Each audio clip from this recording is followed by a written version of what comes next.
Buck Registry's Big Buck Deer Hunting Podcast, episode number 139. Nick MUNDT, Realtree, Barbershops, and Freak Nasty. Please support our sponsors as they make this show possible. Today's show is sponsored by Morris's Sporting Goods and the Euro Hanger.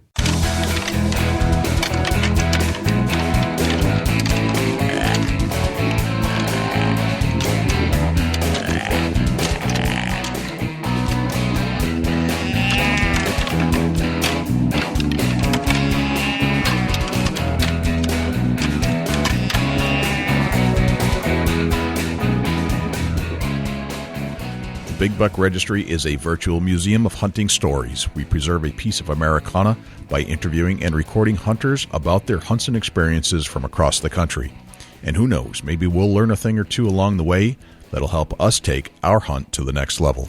This is Big Al Morris with Fox Pro Game Calls, and you're listening to my favorite deer hunting podcast, Big Buck Registry's Deer Hunting Podcast. Hey guys, it's Jim Caesar, owner of Swamp Bottom Media. Get ready for another amazing podcast with Jay and Dusty on the Big Buck Registry Deer Hunting Podcast. So my name is Jason Coger. I'm from Owensboro, Kentucky, and I represent the Jason Coger Foundation. You're listening to my favorite broadcast of all time, Big Buck Registry.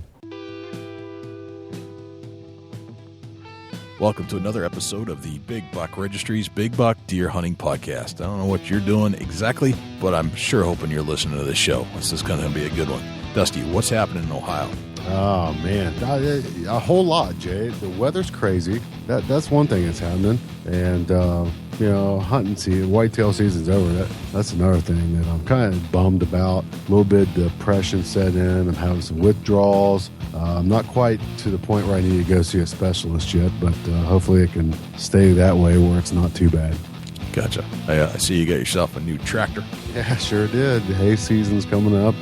We'll be long be making hay here in Ohio, and needed a tractor to run some equipment with, and finally found one that fit my go and went and got it. Very nice. Hey, I did a little shed hunting the other day. There's this one 8-pointer that's been walking around the house, or was back when they had antlers on their heads, and I've scoured every square inch of my little 5-acre backyard, and can't find anything yet. So the hunt is still on for the 8 points. Sheds. Yeah, but it was nice to get out for 2 or 3 hours the other day. Right. I'm kind of disappointed in myself. I've been doing other things, and the kids' basketball and that sort of thing, being sick there for a week. It's been a bad year for me to get in the woods here so far, but hopefully things change, and I try to get out and do some shed hunt myself and get in the woods and just enjoy the outdoors. That's what it's all about, really. Yeah. Well, if it would stop downpouring here in New Hampshire, I'm going to get back out there too. So it was fun just following the trails and just seeing what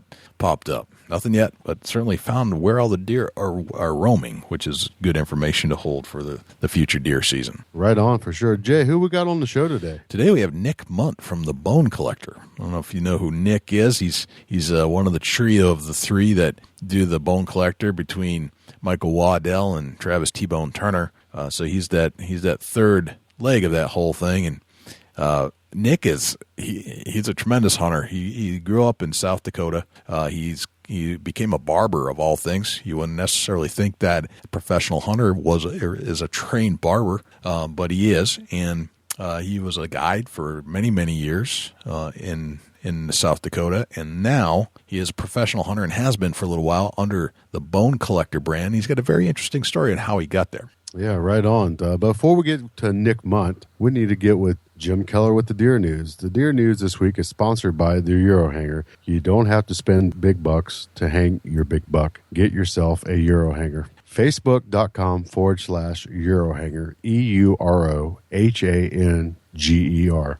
For the Big Buck Registry, this is Jim Keller with the Deer News. Our first story, Alabama hunter harvests a dwarf deer. Joe Reddy of Tallahassee, Alabama, has harvested a dwarf whitetail buck. Joe killed the deer while hunting over the weekend of January 23rd and 24th. The deer is 25 inches in height and 44 inches from nose to tail. This story came from Deer and Deer Hunting website. It is written by Alan Clement. In researching this story, we also found trail cam pics of another dwarf deer that were also taken in Alabama. These pictures were from November and were posted on the QDMA chat forum. We do not know if it is the same deer that Joe harvested or not.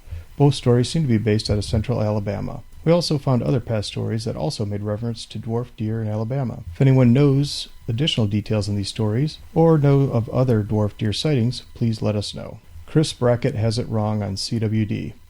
Chris Brackett, host of Fear No Evil on the Outdoor Channel, told a reporter for the Pittsburgh Post-Gazette that, quote, there has never been an animal die of CWD, end quote. Word of his statement spread throughout all forms of media, social and others. It's extremely unfortunate that a TV hunter used his position in the hunting community as a pulpit to spread a false message about a disease that threatens the very future of deer hunting. Worse yet, people are reporting his statement as fact. A writer for one media source wrote, quote, Brackett's opinion is fresh, unique, and perhaps based on different information than what the public has gotten, end quote. Kip Adams, a biologist and director of educational outreach for the QDMA, stated, quote, what Chris said is absolutely false, end quote. Adams went on to say, quote, it can take several months or even years for an infected deer to show symptoms of CWD, but the disease is always fatal. The fact is very well documented, end quote. For the full story, please reference fieldandstream.com and look for the article by Will Brantley. 2 deer that escaped from Wisconsin deer farm had CWD. This story comes from an article by Paul A. Smith in the Milwaukee Journal-Sentinel. 21 white-tailed deer escaped the Fairchild Whitetails Deer Farm near Eau Claire County on May 2nd of last year when a tree fell on the fence. Rick Votik, owner of the farm, didn't know it held deer with CWD until June of last year after the deer had escaped. 2 of the deer, bucks, who spent months outside the deer farm, were later found to have chronic wasting disease. The bucks spent more than 5 months roaming the rural area around Fairchild before being shot. In September, additional deer also managed to escape from the farm.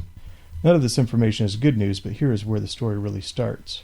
This information was not reported by public officials, and the full story did not go public until agricultural, trade, and consumer protection representatives responded to questions from the Milwaukee Journal-Sentinel. The Journal-Sentinel also reported that Votik, the owner of the farm, received an indemnity payment of $298,777 when the 228 deer on his farm were killed by state and federal agents. This money was reported to have come from the Department of Agriculture, Trade, and Consumer Protection's general program revenue, which is funded by Wisconsin taxpayers. To date, no wild deer in Eau Claire or surrounding counties has tested positive. Reminders of upcoming dates and events. Michigan deer hunters, this is a reminder that all tree stands must be removed from public land by March 1st. Owners of equipment left on public land after March 1st are subject to a 90-day misdemeanor and a fine of $50 to $500 plus the cost of prosecution. And also, mark your calendar. The world's largest shed hunt is scheduled for March 12, 2016. The 3rd annual Shed Rally is less than 2 weeks away. This is an idea started by Whitetail Properties and is gaining popularity each year. Everyone is encouraged to go out shed hunting on Saturday, March 12th. Post various pictures or videos of your day on Facebook, Twitter, or Instagram using hashtag ShedRally. People typically post pictures of the sheds they find, but also group pictures, videos, and other fun from the day. Those who post these to these social media sites will be eligible to win prizes from Whitetail Properties, legendary Whitetails, and other supporters of the event. This concludes this week's edition of the Big Buck Registry's Deer News. If you have any ideas for future topics or have questions about any of these topics, please email me at jim@bigbbuckregistry.com.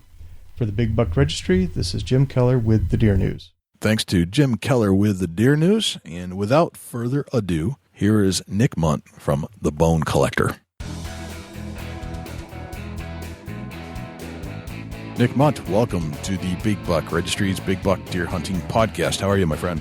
I'm doing great, man. Thanks for having me. We're psyched to talk to you. We're big fans. We some of the stuff you guys do on Facebook and all your social media, it just cracks me up. And you guys have a great sense of humor, but you have a serious side to you too. And I appreciate all the things you do for hunting and the messages that you send. Well, I appreciate that. We're all pretty blessed to get to do this. So we feel like our job is to promote hunting in a positive way, try to get new people on board, and just really show the good side of hunting and how it pertains to family. And I think the history of America and the history of the world is based on hunting. So it's our job to keep the spirit alive and get as many people involved as possible. I completely agree with you there. Where would the world be if we didn't have hunting in our background as a culture? I mean, we probably wouldn't exist, really, if you think about it. Yeah, I mean, for me, I don't know what I'd be doing, because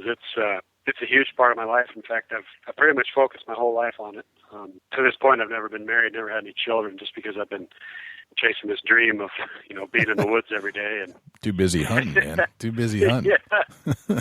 So it's been really good for me, and I just feel so blessed to get to do it and feel free when I'm out there chasing some kind of animal.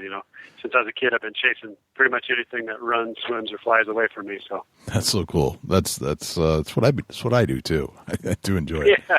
So I've done some homework on you, Nick. I've done a little bit of research, and I understand you're from South Dakota. Is that correct? That's right. Yep. Grew up in Spearfish. South Dakota is my hometown, right on the Wyoming line, right on the north edge of the Black Hills. Oh, wow. Now, what was that like? That's a whole different ballgame, a lot of the different terrain than especially what I'm used to in the Northeast or what Dusty's used to in Ohio. But what was the landscape like? What was life like growing up back then? The Black Hills of South Dakota are a very unique place. They're loaded with game. We've got pretty much all of the big game. We've got mule deer, whitetails, elk, antelope, turkeys. We've got bighorn sheep and mountain goats. We don't have any bears and we don't have any moose, but we've got pretty much all the other big game. And our upland game hunting in South Dakota, particularly central and eastern South Dakota, not so much where I'm from in the Black Hills, but we've got the best upland game hunting in the country when it comes to pheasants and grouse. And our waterfowl is fantastic there too, with close to 40 million waterfowl or something like that coming through there. And the Black Hills where I grew up is in the northern part of the Black Hills, pretty rugged country. We have big, deep canyons and real high peaks up to about 6,700 feet, 6,800 feet, I think, is our highest peak. It's called Crow Peak. It's the second highest point east of the Rockies, with the highest point being Harney Peak, which is in the southern Black Hills, kind of down in the Custer area. Yep. And we just hold a real diverse, group of wildlife. We have Merriam's turkeys, which are in abundance in the Black Hills. And then if you get a little further east, our turkeys are Rios and Merriam's. They're hybrids. Sometimes you'll kill one that looks just like a Rio. Sometimes one will look just like a Merriam's, and then sometimes they're kind of mixed. So, we have a really cool opportunity to kill 3 species of turkeys in South Dakota with the Rio, the Merriam's, and then in the eastern part of the state you can kill an eastern. And, it's just a really neat area there in the Black Hills. Our winters are fairly nice. We get snow, and it's not bitter cold like it is in eastern South Dakota and North Dakota. But we get these Chinook winds that come through, and at times it'll melt all the snow, and it'll be 50 degrees in the middle of the winter. Even some years when it's a real nice winter, guys golf all year round, and it's just a really nice place to live.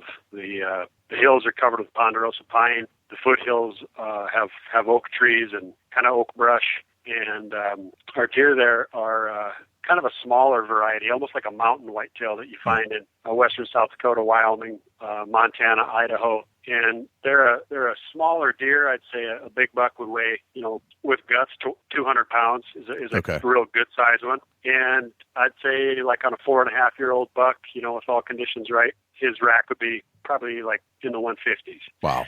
So, we don't get those huge bucks like you get in Iowa on this side of the state. Now, central and eastern South Dakota is a kind of a different breed of animal. There's a lot better feed there. You got corn and soybeans and a lot of agriculture, where in the Black Hills, mainly the agriculture in the Black Hills is alfalfa. Yeah. And so these deer live on more of a carbohydrate-rich diet rather than a high-protein diet, and they just don't have as big of bodies. They're actually fairly small-bodied deer, but when a 135-inch buck comes walking through the trees, he's similar to some of those Texas deer. They look really big, and they just have a really nice rack structure compared to their body. So you're hunting a little bit smaller-bodied deer, but a beautiful deer, and kind of a tough place to hunt them. It's thick forest. Can't do a lot of glassing because it's thick, and so the way I always hunted them growing up as a kid was, you'd still hunt through the woods. A lot of guys sit in stands along trails and ridge tops, and it's just a really unique place to hunt with a lot of different game. You just described and it's really piqued my interest. I got to be honest. I kind of overlook South Dakota a lot, but it sounds like a sportsman's paradise in a lot of ways. Boy, it really is, and if you're a fisherman too, the Black Hills is phenomenal trout fishing. I'm not going to say that it has the biggest trout in the West, but definitely very abundant trout in our streams. We have rainbows and brook trout. and a lot of brown trout, German browns. And the thing I like about the German brown is it's a really aggressive fish, and you can catch them on just about any spinner or fly.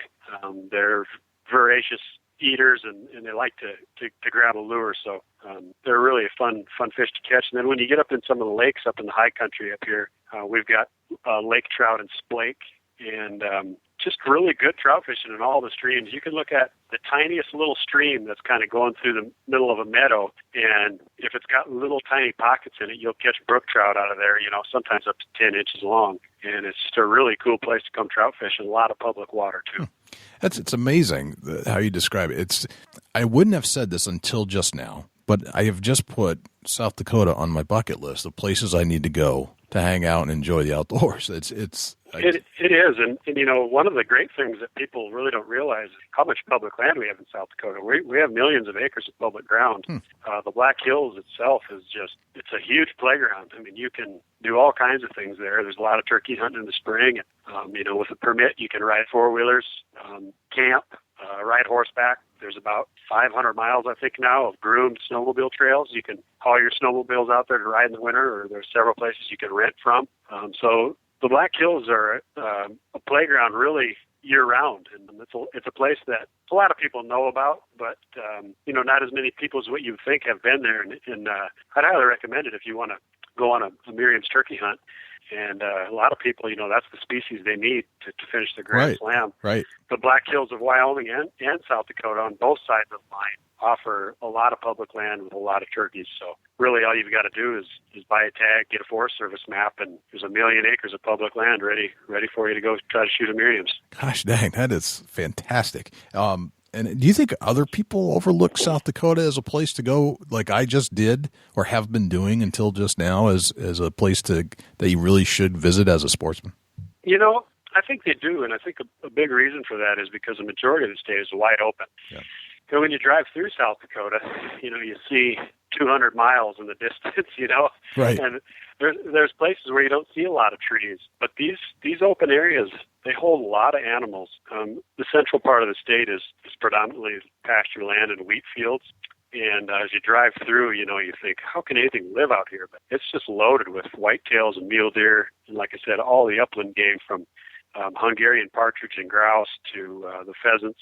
And as you get a little bit north in the central part of South Dakota is the Prarie pothole region, which is absolutely loaded with waterfowl. There's more nesting waterfowl in the Prarie pothole region of North Dakota, South Dakota, and the middle states in Saskatchewan, Manitoba.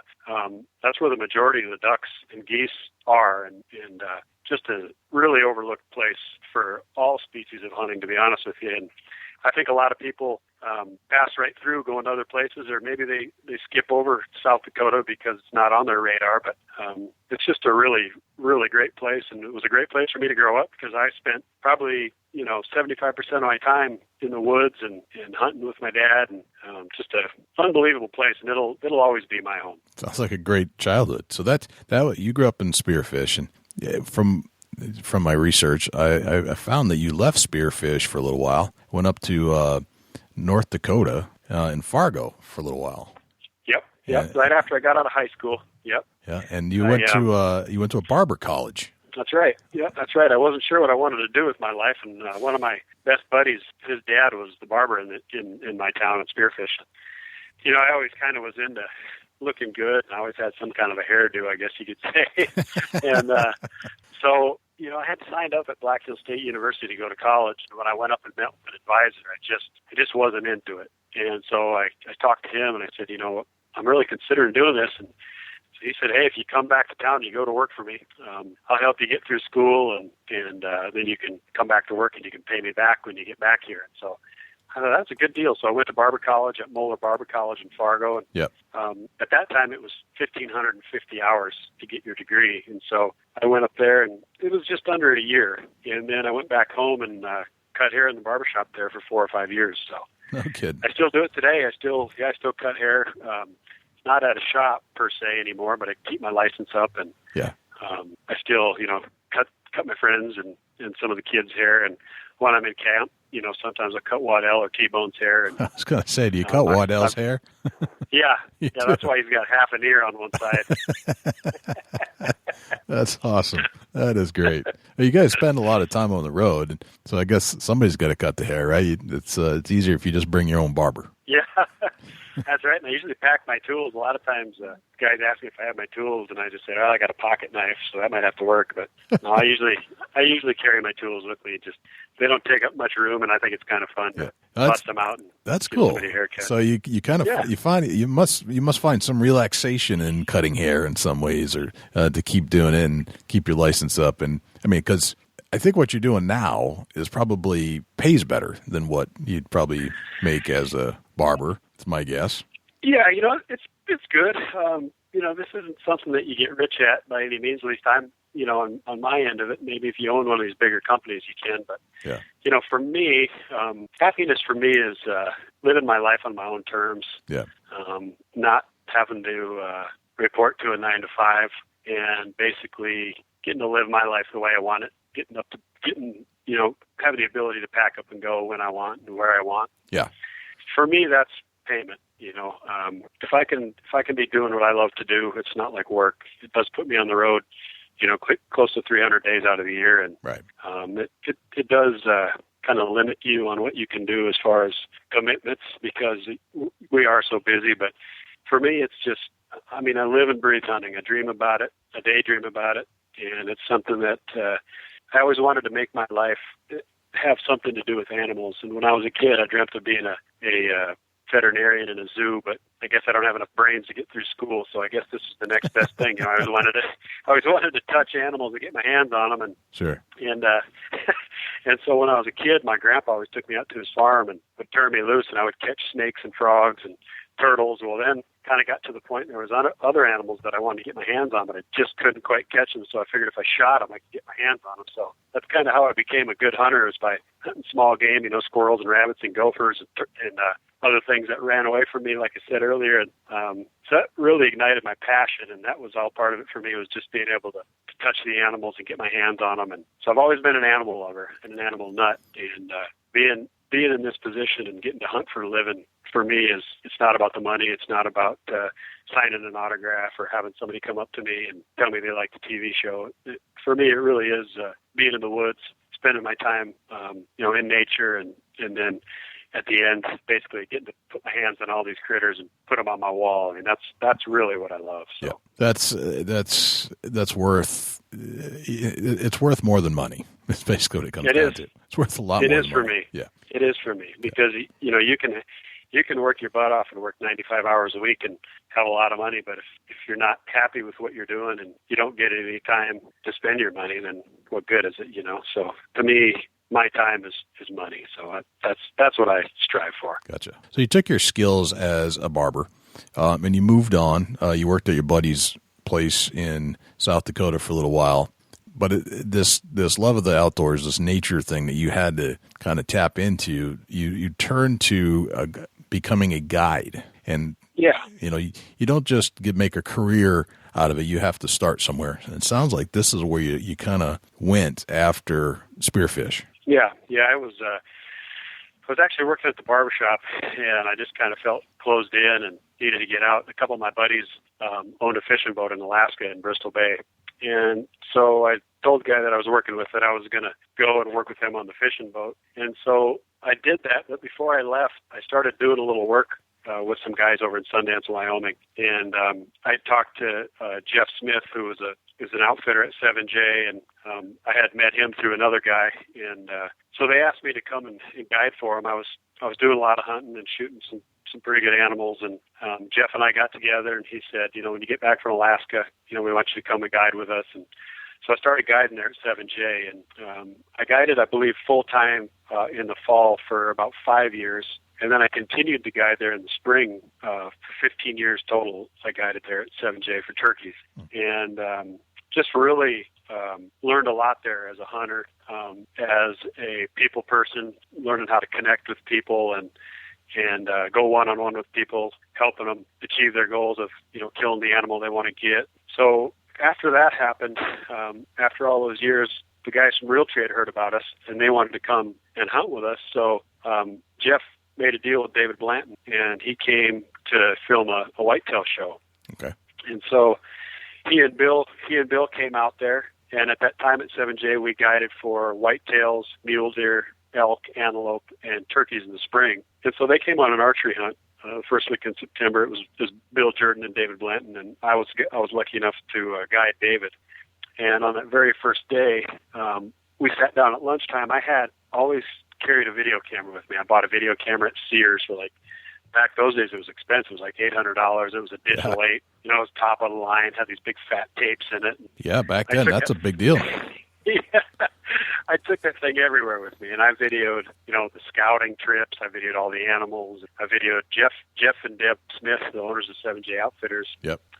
They have 5 kids between them, and I videoed all their first turkey kills and deer kills, and then my clients in camp, I would video them. And so when David came, we sat down that very first day at lunch, and I showed him a bunch of my footage, and he said, "Man, you run a really good camera." He said, would you consider coming to work for us? And I said, man, that'd be like a dream come true, That's awesome. So I think it was that day, after the evening hunt, I went to Jeff and Deb, and I said, hey, David liked my footage, and he offered me a job to come to work for him at Realtree, run a video camera. And I said, man, that would just be like a dream come true for me, and they said, well, that sounds like a great deal. We want to see you do what you want to do, but we'd really like you to guide for us for one more year, because I was one of their head guides and I ran a camp. Yeah. I think at that time I was probably about 25, maybe 26. Gotcha.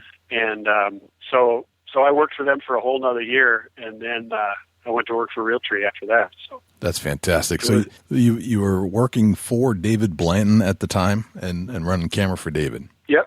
I basically was on a freelance basis, but I basically started working for them on the 1st of September every year, and I'd work all the way through January. Okay. And went all over the country, and in those first probably 4 or 5 years, I was pretty much Bill Jordan's right-hand man. I went everywhere with him, videoed all of his hunts, and again, I didn't have anywhere to be, because I was single and no kids or anything. So Bill just put me under his wing, and he flew in a private airplane, and we would just go from place to place to place hunting. And then sometimes in the middle, we'd take a couple of days in Montana and jump in his airplane, and we'd head to Talladega and go to the race for a day, and then fly back and hunt some more. And then we'd go to Illinois, and then we'd go to Kansas. We just go all over the place. So it really gave me an opportunity to meet a lot of people in the industry, see a lot of really neat places. And, being with a guy like Bill, he's a gung-ho hunter, one of the hardest hunting guys that's ever, I've ever met. And, Bill had a family at that time, his son Tyler and his wife. And he was out on the road a lot, working hard, getting good video and hunting a lot. So I learned a lot from Bill in those early days. And I think it's really carried over to what we do now, just the I guess you could say the ambition to get out there and to get it done on quality animals. Really, Bill helped bring that out of me and kind of showed me the ropes. And I learned a lot from those guys. And David Blanton to me has been a super mentor. He's a very great Christian man and a good family man, and his values are second to none. And I have just learned a lot from those guys over the years. I just can't thank them enough for, the places that they've taken me in my career. And not only then when I worked for Realtree, but now, working for Bone Collector and actually working for them, hosting the Road Trip show with Michael and T-Bone as well. So, Realtree has just given me so many opportunities in my life, and just very thankful for those guys. That's the two mentors that really kind of paved the way in the whole outdoor industry for quite a while, and this must be an amazing trip just to kind of ride their coattails for quite a while. That's awesome. Yeah, and I, I'm not ashamed to say that that's exactly what it is riding their coattails, and same with Waddell now. Michael's opened a lot of doors for me and given me a lot of opportunities, and I'm just really thankful and humble because it's not a lot of people that get that opportunity, especially these days when there's so many TV shows and so many people trying to get into it. Right. I just feel lucky to be where I'm at, and the guys that have given me the opportunities are guys that I'm loyal to, and I'll never forget that. Gotcha. And when did Michael Waddell come into your life? When did that all develop? That year after I hunted with David, that very next spring, Michael had never shot a Miriam's turkey, and so he wanted to get his Grand Slam. So he came out And I hadn't met Michael at that point. So he came out. I met him at 7J, and that was the first time I was going to be running camera. And so he came out, and we went hunting. We got him his first Miriams, and I videoed the hunt. And I'm not kidding you, from the day he got there, from like 5 minutes after we shook hands, we were laughing and carrying on, and we were sharing a bedroom, and we would laugh. We would wake up in the dark laughing and go to bed at night laughing. And I mean, it was just like we were Siamese twins connected and lost at birth and then rejoined, at the hip. So we just hit it off right off the bat. And for us, it's nothing but fun. I mean, when we're trying to make our schedule out in the fall, we kind of have a few cat fights once in a while, arguing about who's going to go where and all that kind of stuff. But that's about it. I mean, we get along great. He's a great guy to work for. He has no ego. He's not a bully, and he's just a super easy guy to work for. So I've been blessed, with all of that.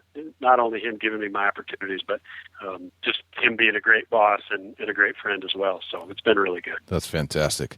I want to transition and to start talking a little bit about some of your hunting techniques and things you've learned over the years. But before we do, tell me, who is this Michael Pitts guy?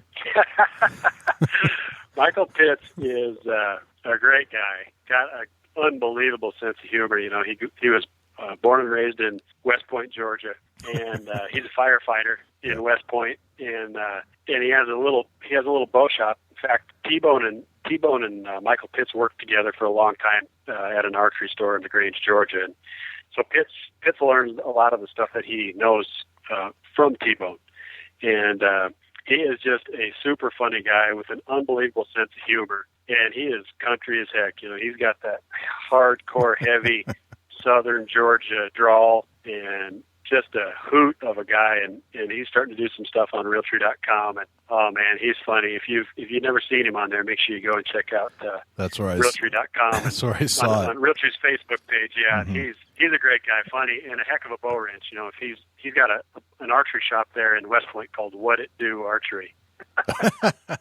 Very nice. He's got a great sense of humor. The stuff he was pulling at the ATA with you guys was just tremendous. Yeah. And you have to go see the video to understand, but it's just a very quick sense of humor, and the humor is not what you expect, really. You wouldn't necessarily ask Michael, why does he have so many dumb catchphrases? That was one of the questions. It just comes out of him.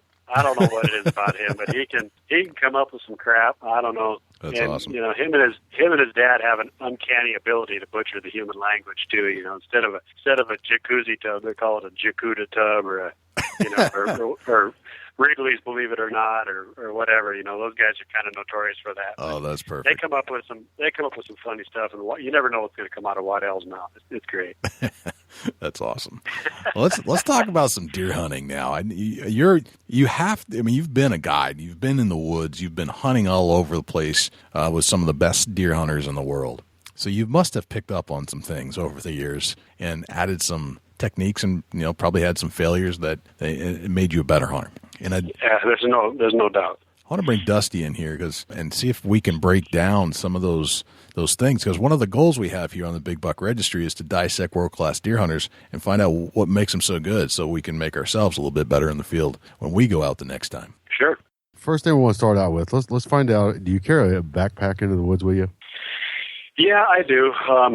Let's lay it on the ground, open the zipper, and just completely run through what you pack with you. Okay. Really, the main thing, the main things that I carry in my backpack. First of all, one of my most important tools, and a tool that I completely feel naked without, and literally, is my easy hanger. I always have my easy hanger in my backpack, and first thing I do when I get in my tree is I hook my safety belt up, and I hang my easy hanger, and then I can hang my bow on that easy hanger. And I always hang it about 2 feet over my head, so all I got to do, whether I'm sitting or standing, is just reach up, and all I got to do is lift my bow up an inch, and it's off the easy hanger and ready to rock. So that easy hanger for me is a very important tool.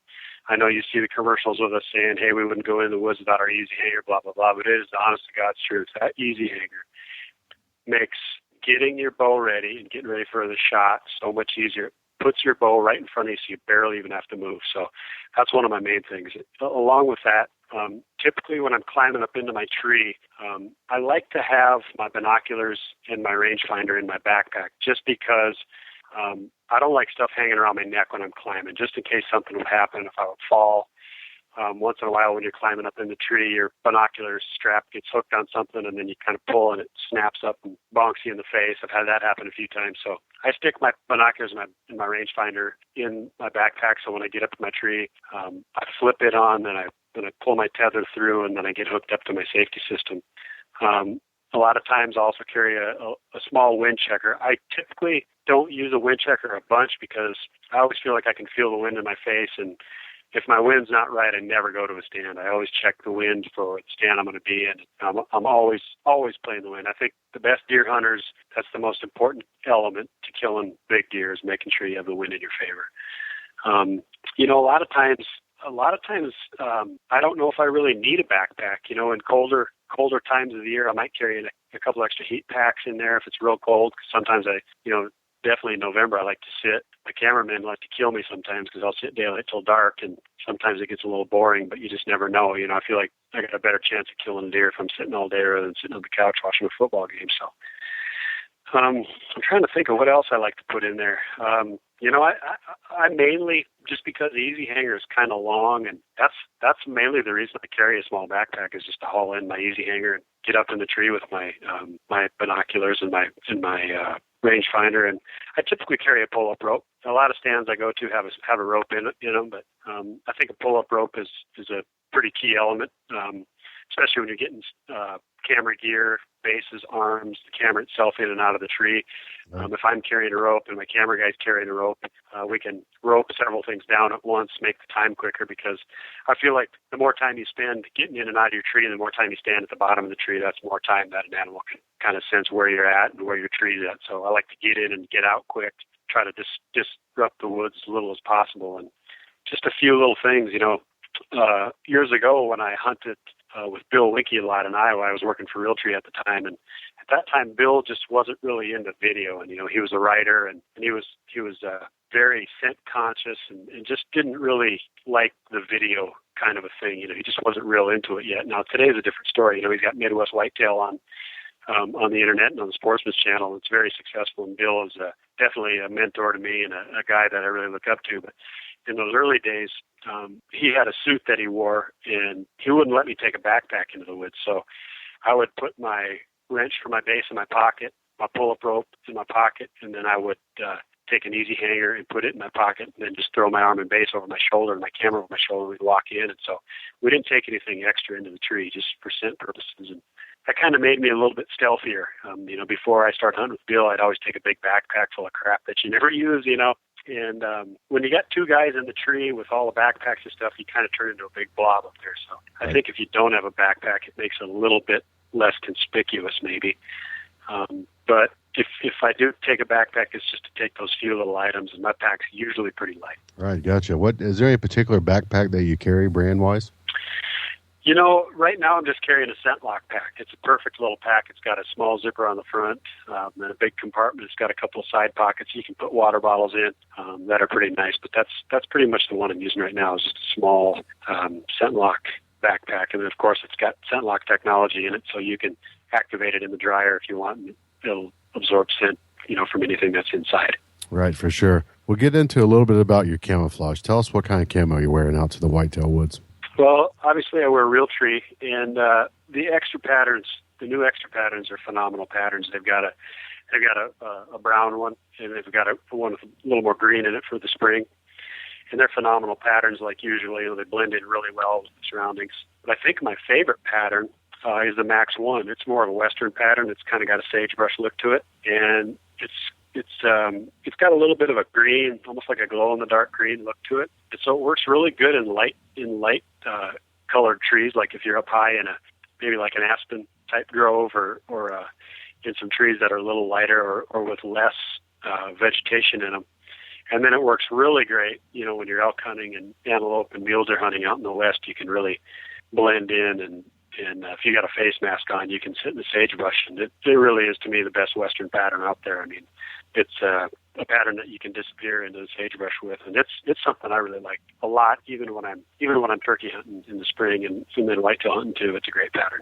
Right, for sure. Okay, so Realtree camo. Tell us, before you go to the woods, do you do any kind of scent preparation as far as shower and scent control with any kind of shampoos or soaps?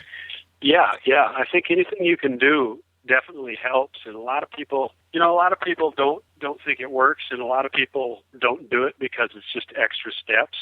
But once you get into the habit of it, it just becomes part of your routine, and then it's just like old hat. It really doesn't bother, But what I do is I use all the scent lock liquids, shower with the scent-free soap, and then I like to activate my scent lock garments in the dryer, put it on high for about 20 minutes, and activate it, and then put it into one of their scent lock bags, and it keeps that stuff really nice and fresh. And so when you get out of the woods, then you put your camo on, get zipped up, wear the head mask or one of the neck gaiters, and I think it really helps with your scent. It's just a routine that everybody should get into, and some people think some people don't believe in it, some people do. But I think that anytime you can, take advantage of the technology that is out there, especially with the scent lock products, I think you can help yourself in certain situations. Maybe it's the wind gusts in a different direction for a couple minutes or 2 or 3 gusts. It may be the difference between a deer smelling you and thinking, hey, this guy's a mile away, or this guy was here yesterday. Maybe it doesn't completely turn the deer inside out, and it gives you that extra 2 or 3 seconds per shot. So I think anything you can do to maximize the effectiveness of scent control, I think, is a good thing. Right, for sure. Couldn't agree more. What kind of boots do you wear when you're hunting? I have a couple of different styles of boots that I wear. Sometimes I wear a rubber boot when I'm in the whitetail woods and it's fairly warm. But I really like to wear more of a mountaineering style boot. It's a boot made by a company called Osolo. It's ASOLO, and they make a really stiff, rigid mountaineering boot that's great when you're in elk country or sheep country. It's keeps your feet from getting fatigued. They've got good soles on them and very stiff. It's almost like wearing a ski boot. Some people don't think they're very comfortable, but once you've worn an expensive pair of boots like that, it's kind of tough for me to go back to a cheaper boot because when you're in that rough country and rocks and stuff, it keeps you from spraining your ankles. It keeps your feet from getting torn up. We actually at Bone Collector are now coming out with a new line of boots from Old Dominion. We're going to have a really great line of rubber boots. There'll be kind of neoprene top on them with a rubber bottom. And we'll also have several types of very good hiking style hunting boots. And we'll also have a line of shoes and then kind of some slip-on camp type stuff. So you're looking out for those new Bone Collector line of shoes from Old Dominion. They're going to be coming out really soon. And we sat down with the guys from Old Dominion and told them what we wanted, and they built us a line of footwear that's phenomenal. And I think the hunters are really going to like the rubber boots there. Yeah, good to hear. It's going to be a really good line. Nice. The great thing is you guys know what it takes to get in the woods and what you need to have the comfort and the support. And you've been there, done that, so that, couldn't have a group of guys that had more experience with a pair of boots on their feet. Pretty interesting. We got into your backpack, we got into your camouflage and some scent control. What kind of bow are you shooting? We shoot Hoyt. We're big fans of Hoyt. We've all shot Hoyt for years, and we believe they're the best bows on the market. They're tough, they're forgiving, very good bows. And right now I'm shooting the Carbon Defiant. It's the newest bow in the line. And I was shooting the Carbon Spider, which is also an awesome bow. And then last year I shot the Carbon or the Nitrum, which is a machined aluminum bow that's just phenomenal. And all the new products from Hoyt are about to hit the market here, and got some really great stuff. So awesome. What kind of arrows? Right now I'm just shooting some gold tips. I kind of split my year last year. We're kind of in a transition period on our arrows. We have been just kind of shooting a little bit of everything, but last year I used some gold tip hunters. I think they were Hunter 350s, and very good arrow. Shoot straight and tough, and really liked them a lot. So we'll see what happens next year. I'm pretty sure we'll be shooting those again. What kind of broadhead are you guys tipping the arrows with? We are G5. If you like a mechanical, I like mechanicals myself, and I think the most important thing when you're shooting a mechanical is to shoot a rear deploying mechanical. I feel like your kinetic energy goes a lot further when you have a rear deploying mechanical. It doesn't have to fold over itself. The blades hit and they just deploy backwards, or straight out the back. And sometimes I think some of the broadheads that have a fold over type of a mechanical on them, if you hit a severely quartering animal, or maybe if you hit a rib or something like that, it can rob you of kinetic energy, and you may not get as much penetration as the rear deploying mechanical. And I just really believe in them. And then a couple of those arrows, a couple of those broadheads, are the T3, and then the Havoc, and super razor sharp. The guys at G5, they're made by Grace Engineering, and the Grace brothers and their dad are very, very sharp guys, engineers, and they're in the scalpel business. They're in the medical field, and they make really super sharp things, and so it's perfect for them. They make these broadheads that are razor sharp. They have some of the broadheads have what they call a Lutz blade. It's a German engineered blade that's the sharpest on the market, and we really love them. And then when you go to their fixed blade broadheads, they've got the Striker and the MUNDT, which the MUNDT is a fixed blade that doesn't have replaceable blades, but it's sharpenable, very, very tough. And the thing about G5 that I like is they're all steel. There's no aluminum in them, and so they're solid steel broadhead. And the Striker comes in 100 grain and 125 grain, and it's the replaceable blade, fixed blade. And you talk about a power wagon. I mean, it punches through everything. I've shot bears and elk and moose and everything with that, and they just make a really great product. They stand behind it. Like I said, they're steel. There's no aluminum in them, so they're a very tough broadhead. Awesome, good deal. What kind of tree stands are you hunting in when you're whitetail hunting? We're kind of across the board. We've got a bunch of different stuff that we use, to be honest with you. We're kind of in talks. We're trying to get a stand deal going with the company now, but over the years we've used Ameristep, and there's some other stands that we use. But when we get out there, it just kind of depends on where we're going, and a lot of times I take a trailer and I've got about 6 or 7 different kinds of stands, and then it just depends if we're hunting with an outfitter or a friend of ours that has farms. Sometimes they have stands on, so we'll hunt whatever stands we have to hunt out of to get the job done, I guess, at this point. But we don't have a brand that we're really pushing right now. So that's okay. Yeah. Anything that's safe and good, and one of the things that I always tell people is please wear a safety harness. Nowadays they make these lifelines that once you get up in the tree, you attach it to the top of the tree and it attaches to the bottom of the tree, and as you're going up in the tree, you slide the knot up. And if you're in one of those lifelines, you may fall, but you're not going to fall far. And I know several people that have fallen, several guys that are in wheelchairs now for the rest of their lives, and have even had a friend that passed away from falling out of a tree. And it's just very, very, very important that you use a safety harness, and Hunter Safety System makes probably one of the best on the market. So that's a good thing for everybody to get into. Yeah, for sure. We couldn't agree more with that. Nick, take us on a whitetail hunt. Let's do that. I want to think of one of your most memorable deer hunts you've had over the last few years, and is there one that comes to mind? Well, there's quite a few, to be honest with you. There was one that happened this year. Okay. I was hunting in Illinois, okay, and I had a little bit of a rough year this year. I ended up shooting some nice animals, but it just wasn't as good as my last 3 years in a row. I had a great year. Last year in 14, I shot, I think, 24 animals in 2014. Okay. So my 2015 year, I think I ended up with only 6. But I hunted hard and things just didn't go my way. So I went to a friend of mine's place in Illinois, and we had been getting pictures of a really big buck there. He was a big 10-pointer, real heavy, long points, and I figured he was in the mid-170s.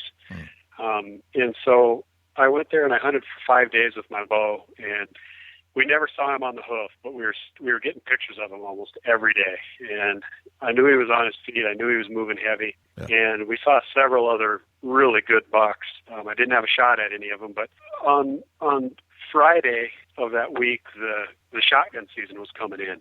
And in Illinois, you can't bow hunt when it's shotgun season. Okay. And so I had 3 days of my hunt left. And so if I wanted to hunt and try to fill a tag and finish out the show I was filming, I had to hunt with a shotgun. So on that Friday, there was a huge storm coming in. And this cornfield that I had been getting pictures of this buck, he was coming through this little funnel area out to this cornfield, had been picked only about 2 or 3 days before. So I knew this field was fresh. I knew these deer were going to be pouring into this field because this big storm was coming. I mean, it was supposed to be like 8 or 10 inches of snow. Gotcha.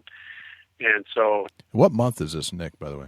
This is in November. November, okay. And mid-November, yeah. And so my camera guy from Realtree Road Trips and producer Stephen McNally was with me, and I said, we got to get up to that field and we got to get in there. These deer are just going to pour out of there tonight because there's a big storm coming. I just felt like they were going to be on their feet and moving. So we got up, we walked up to the field, and when we got in there at about 2 o'clock, there was already a few young bucks that were feeding in the field. And so we just kept inching up through this field, and this is a big slope coming down this field with a deep draw that kind of went on one side of it, and then on the other side of the field was another deep draw. And so there was kind of a dome in the middle of the field where, if a deer walked out, he could kind of come out, and if you went to the left, he would kind of disappear over a little hill, Right. And there was corn on the other side of the hill and corn on our side. Well, we decided we were going to get on the I guess it would have been the west side of the field facing the north, and the wind was directly in our face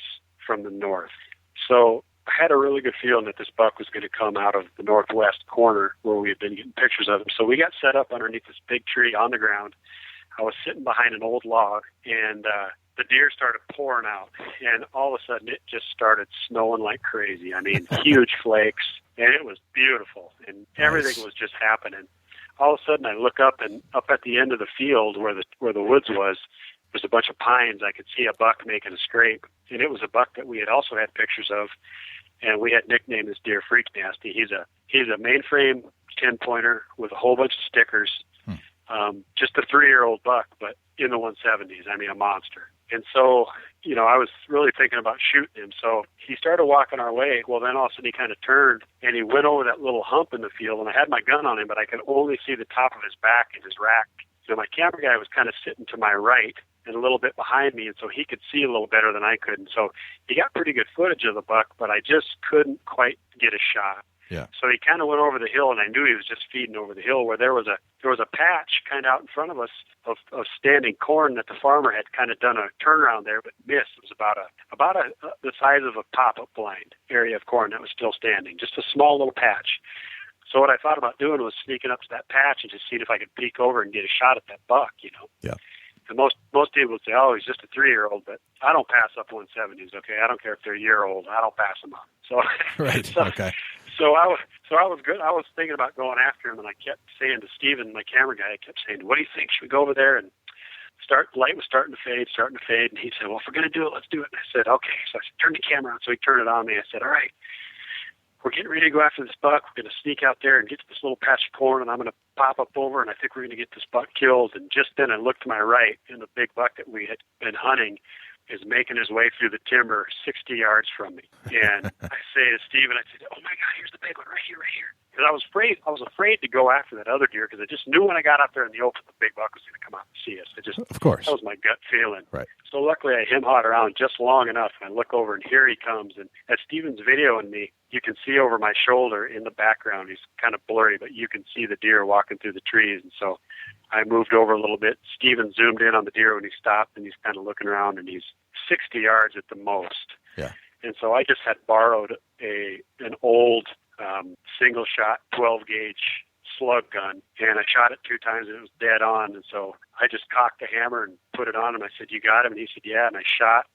When I shot, a bunch of dirt and snow flew up in front of me, so I couldn't even really see what happened. And then there was a huge tree that the deer ran behind, and I didn't see where he went. So I looked at Steven, and I was all excited, and I said, what happened? And he said, I don't know. And he was like, I didn't know if I hit him or not. I was kind of freaking out a little bit because it's a big buck, Yeah. So we got up and we walked out into the field, and I looked up, and the deer only went about 25 yards. And, man, I was just elated. And he was just a bruiser of a buck, huge long points and 40 inches of mass. He's got kind of short main beams. His main beams were only 21 inches, and that was a little bit deceiving in the pictures I was seeing of it. So, I thought he was probably at least a mid-170s deer, but he ended up being right at 170. Still, for me, one of my top 3 bucks of all time, and just a great hunt. To be able to see a buck that you had pictures of, and just put the plan together, and when your gut tells you it's going to happen, and then it does. That just makes you feel good as a hunter, because I've put in a lot of time on this deer, and really it was the deer I wanted to kill, and was a little bit sad that I didn't get to shoot him with my bow, because had I been bow hunting, he would have walked almost right underneath the stand I was going to hunt. So a little bit sad because I didn't get to shoot him with a bow, but nonetheless, I was so pumped to walk up there and get my hands on this buck. I was just elated. So that's one of my more recent big buck stories that it still sticks in my mind, and hopefully it won't be long, and I'll get him back from the taxidermy shop. So that's what I'm looking forward to now. That was the freak nasty buck, you said. Well, that one, gosh, I can't even remember what we were calling this one. What were we calling that buck? And I can't remember. The other one was freak nasty because he had all these points and stuff. Gotcha. This one was called. I can't. I'm at a loss right now. I'm sure it'll come to you as soon as we hang up. Of course, you name some of those bigger ones, and some people think that's goofy, but when you're with a group of guys and you're all looking at deer all the time, and then you start talking about these deer. Well, I saw this deer, that deer. To have to say every time, that big 5x5 with a crooked brow tine that comes out beyond his ears, blah blah blah. It's just way easier to give him a name. You know what I mean? So, it's one of our favorite pastimes is to name bucks, and Dusty's got me going on it, and now I do it too. I love it. Yeah, and when you have a piece of property, even if it's public land that you go to, and you see bucks from year to year, and unfortunately for me, I don't own my own land, so it's fun for me to get on a piece of land that I have permission, or even on a piece of public ground, and take pictures of deer and try to figure out deer from year to year and watch them grow up. And each time you go out there to check your camera, you see what's moving around, and it's just really exciting. It's like Christmas every time you go out. And now today, Bushnell is the camera I use, and they've got a new camera that is just phenomenal, and it'll send you pictures to your cell phone. So it's great in several ways. Right away when the deer is there in that area, and plus you don't have to go in and put your scent down or screw up the woods. You just get a picture of the area on your phone, and you can tell what's moving and what time they're coming and going and what time they move through, and you can tell when a buck starts to move during daylight hours. And I think that's a really key element in shooting a mature buck. If you have a deer that's in an area and you have almost exclusively night pictures of that deer, chances are, in that early part of October when your season starts, or September, unless you're early September and they're coming out in the daylight and they're real visible and patternable like they are in the West, you can count on that deer is going to continue to be nocturnal. And so I think the best thing to do when you're chasing a deer like that is to wait until, especially, I know it's a little tougher if you're hunting ground where a lot of people hunt, or if you got to share ground with guys. If you have a little piece of ground that you're hunting on your own, especially, if you're seeing a deer that's nocturnal, I wouldn't even hunt him until he shows up in the daylight. When he starts showing up in the daylight, he's on his feet, he's moving, and that's the time to move in. You're going to have a really good chance of seeing him and a really good chance of killing him. But if you're hunting a deer that's nocturnal and you're just going into his territory and you're laying down your scent, you're moving around, and you're letting him know that you're in his core area, I think you lessen your chances of killing that deer when he starts to move in daylight, because he knows you're onto him. If you can stay out of the area, and I know guys love to hunt, and I know they just love to get out and get in the stand, but those big mature bucks, there's one thing that gets them killed, and that's the ladies. And until they start to seek ladies, they're going to be nocturnal, and they're going to be out in the dark only, and you just kind of spinning your wheels if you're in there chasing them in the daylight. Now that doesn't go for everywhere. Obviously, if you're hunting public land and you got a lot of different people moving around, it might move deer around, so you might have a chance. But I just really believe that if you're on a big deer and you're getting a lot of serious pictures of him, if he's showing up on a daily or a couple times a week basis, he's there. He feels at home there. He likes it there, and he wants to stay there. So wait till you see him in the daylight to get it to move in, and you'll have a really good chance of killing him. That's a great tip. I love that.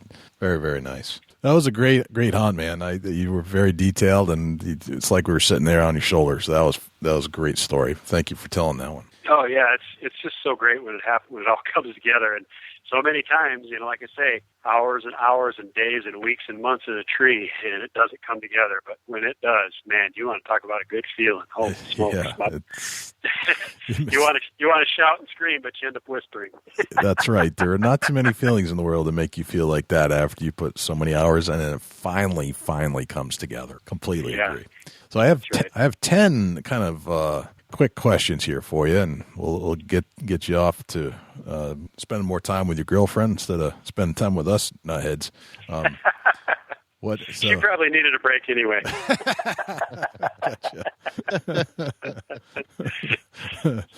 Good answer. That's pretty funny.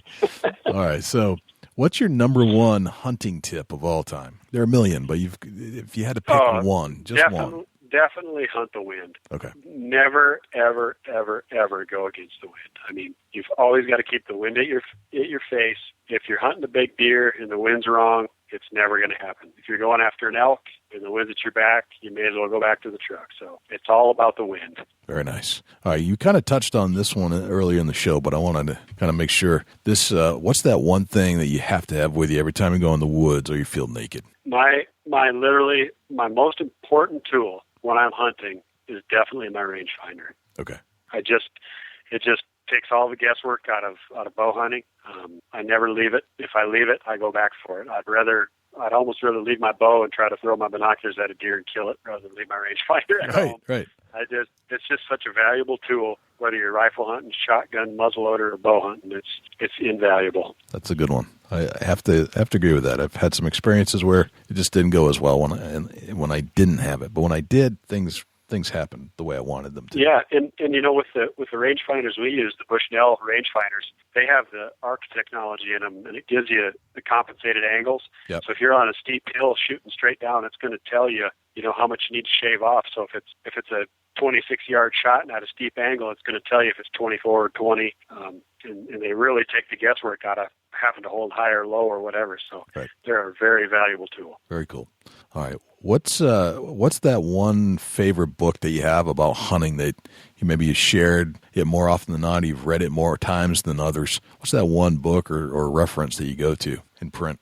Geez, that's tough for me. I don't do a lot of reading, but a book that I read that was really exciting hunting book was a book called The Great Brown Bear Men, and it was about two gentlemen from Alaska. Pinnell and Tallefson were their names, and just a bunch of really cool stories about brown bear hunting, the size of the bears they killed and the adventures they had. And that was a good book for me because that was a species that I always dreamed about hunting when I was a kid.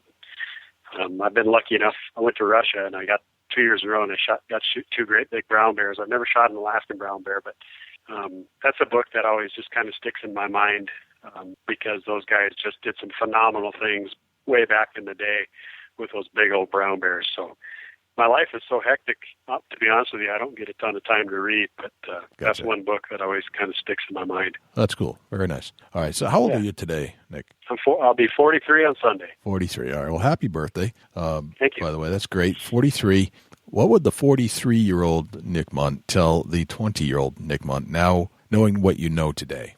Well, the first thing I'd tell the 20-year-old Nick Munt is open an IRA, maximize it, put the maximum amount of money you can in it, and when you're 43, you'll have $1 million in your account. That's probably the best tip we've heard on this show ever. I had a guy, this is no kidding, when I worked at the barber shop, there was a guy that lived in my hometown, and he was a single man, had been single all his life, and lived in a trailer house, drove the oldest $200 or $300 car he could find, saved his money, and I kid you not, if it wasn't every day, it was every other day. He came in the barber shop, and he was always giving me good advice, always. He told me almost every time he came in, he asked me, did you start your IRA yet? Did you start your IRA yet? And, I didn't. I never did because I wasn't making much money, and I felt like I couldn't afford it.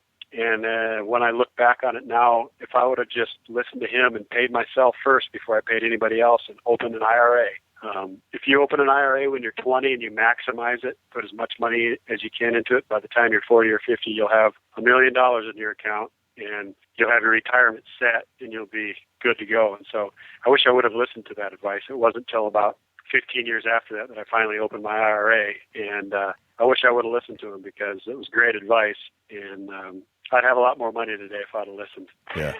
I think some of the most fascinating conversations occur in a barber shop, and I think at some point, because I have the same experience when I go see my barber, and it's an old school barber type style, and we have the you can listen to all the conversations they're having, and I swear that whole aspect deserves its own podcast, the Barbershop podcast. It's fantastic stuff. I don't know what it is about when people go to the barbershop, but they just spill their guts, boy. They really do.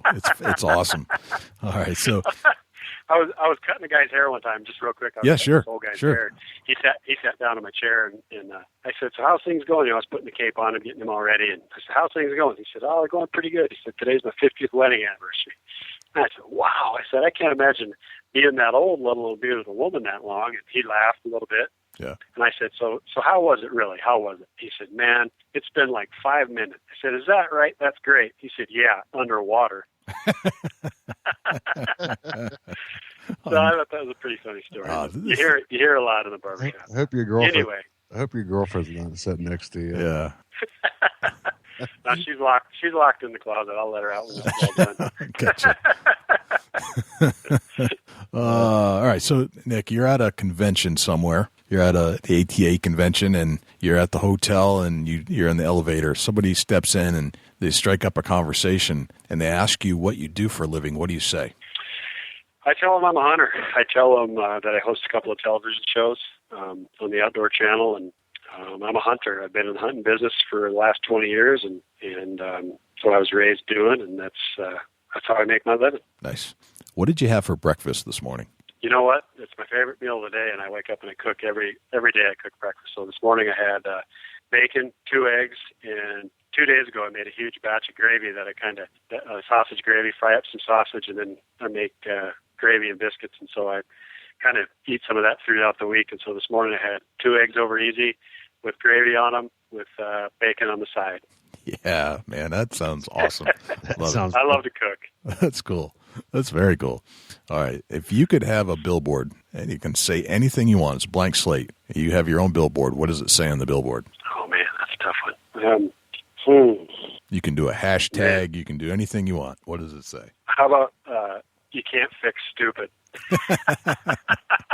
That's the truth. That is the absolute truth. That's the billboard this side of Mississippi. I say that a lot. Yes, very much so. That's a tough one. I don't know. That is a tough one. All right, so when you hear the word successful, who's the first person that comes to mind and why? Ooh, man. I something that I think is successful, the guy that would probably come to mind to me would be Bill Jordon. Yeah. Take a guy that, basically started his company from nothing and has built it into an empire.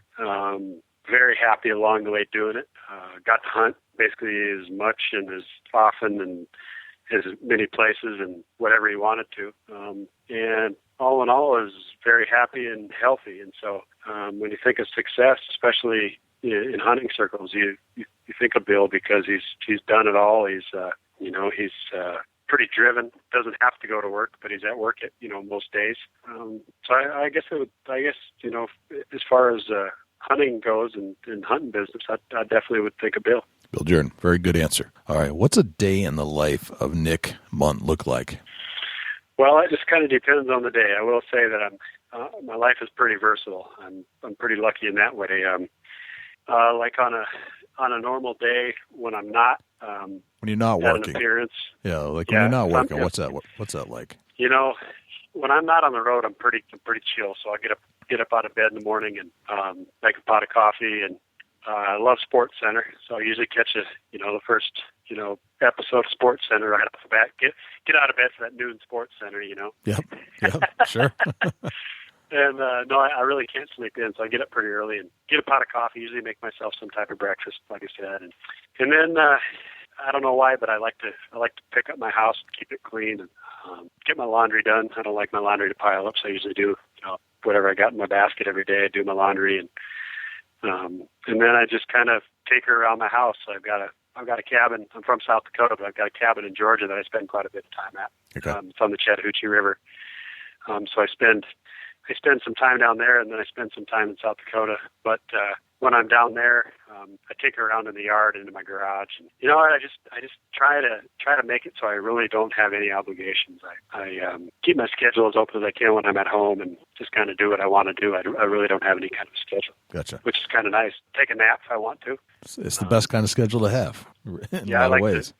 Yeah, and a lot of times I'm on the road, so I don't get to do that. Yeah, so yep. the very few days I do get at home, I like to just kind of relax and take what comes at me, I guess. I don't really get too schedule orientated. So 300 days out of the year, you're usually on the road. And what's a day in the life of your work life look like?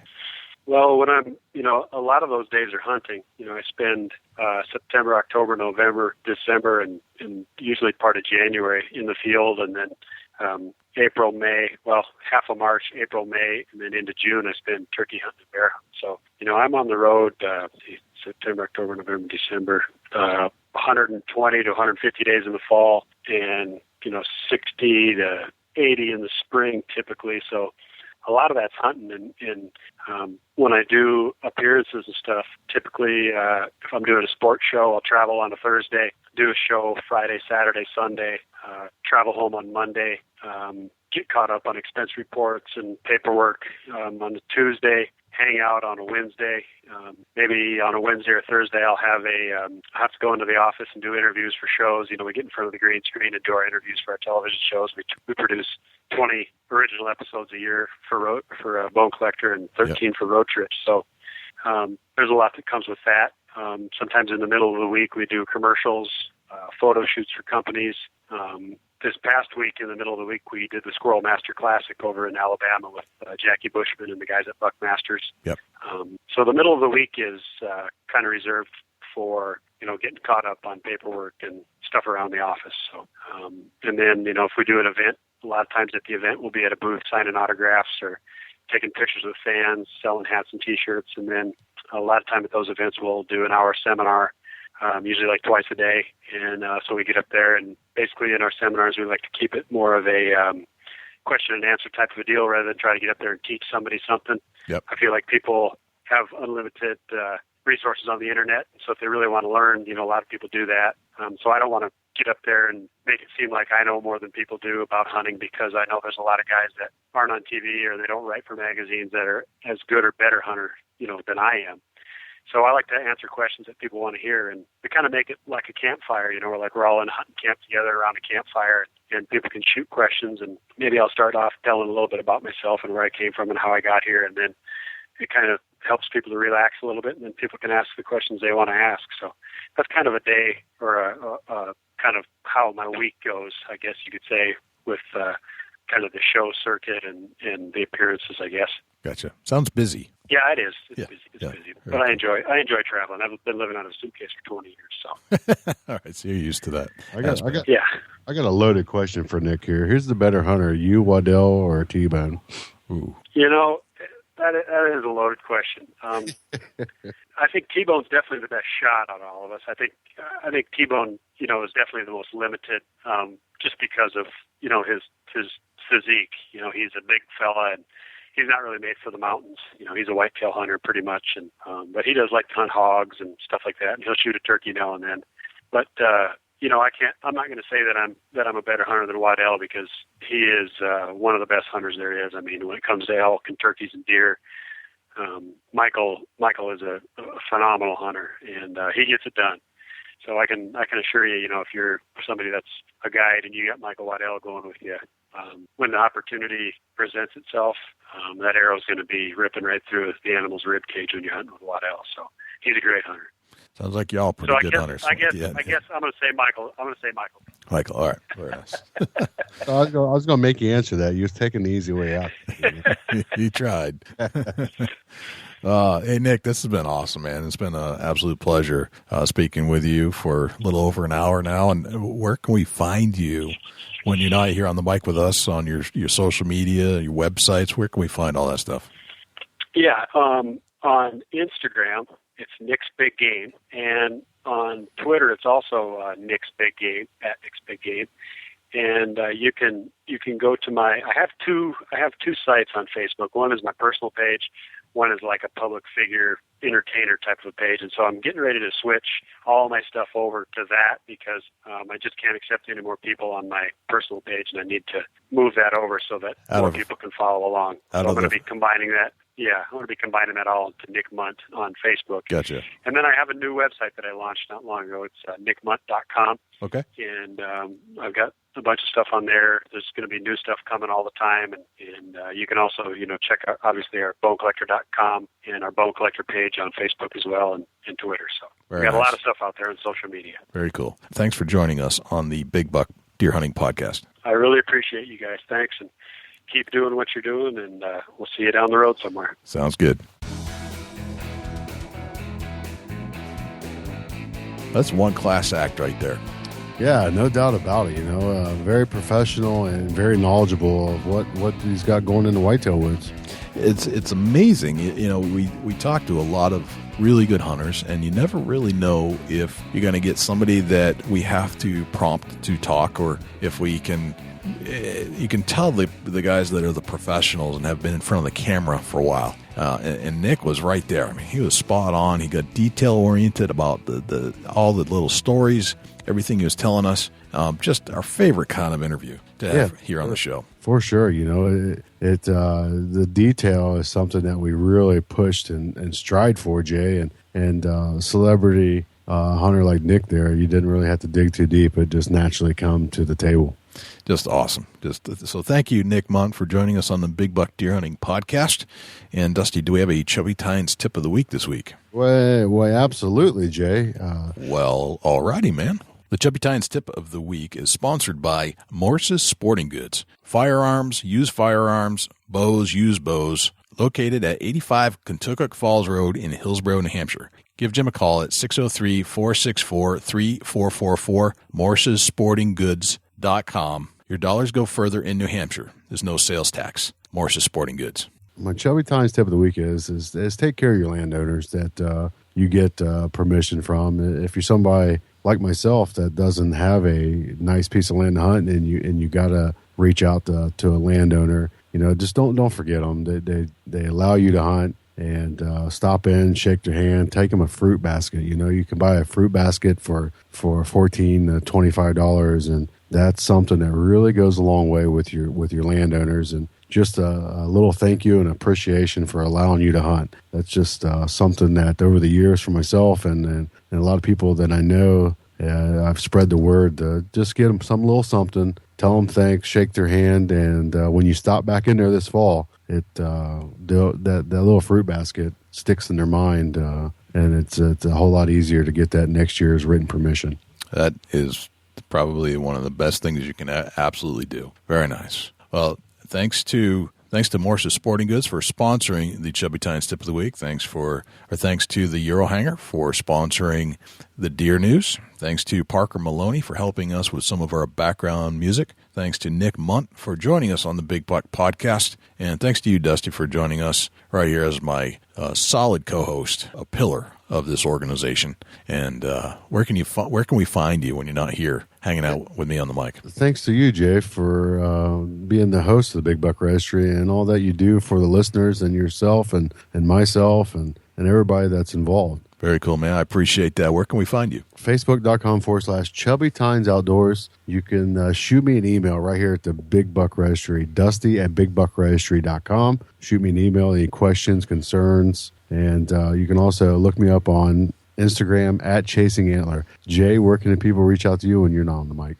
First and foremost, I would invite you to join us on iTunes. And you can find us at bigbbuckregistry.com/iTunes. Obviously, if you're on an Apple device, all you have to do is type it into the browser and it'll go right to that place. If you would like, we also have an app. If you'd like to listen to this show on our app, it's bigbbuckregistry.com/app. And we also have a Google app. If you're on an Android device, it's bigbbuckregistry.com/G-app. And very, very, very soon, I hear it's this month, but I haven't heard it yet officially, that the podcast directories will be featured in Google Play. I don't know when that's happening. Supposedly it was happening in February. We haven't seen it yet. But stay tuned for that. And when that does come out, you can actually listen to our show using Google Play, using the app for Apple or for Android. So it's going to cover all spectrums, which is going to be very, very cool.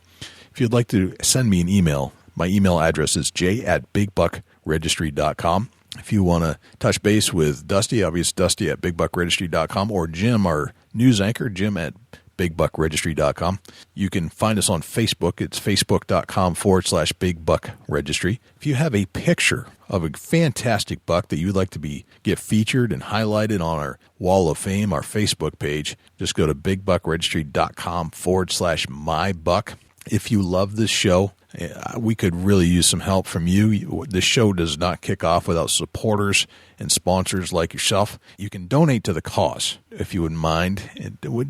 Don't dip too far into your wallets, but if you can spare a couple bucks a month, that would be fantastic. You can go to bigbuckregistry.com/donate, and all the particulars about that are right there on our patron account. You can become a patron of the show. You can donate $1 a month, $2 a month, $5 a month, $10, $25, whatever it is. And there are different layers of that. And we actually have some things we're going to send you if you do sign up. So that's bigbuckregistry.com/donate. You can find us on Twitter at twitter.com/bigbuckregistry. We're on Instagram, which is bigbuckregistry.com/Instagram. And finally, and last but not least, you can find us on Clamor. And if you'd like to check out the Clamor app, or if you have an iPhone, it's bigbuckregistry.com/CLAMMR. I think that's everywhere we're at, Dusty, and that's a lot of places. That's everywhere, a big buck everywhere, a big buck. Yes, sir. I'm Jay Scott. I'm Dusty Foles. And this is the Big Buck Registry's Big Buck Deer Hunting Podcast. We'll see you next week. Can't wait.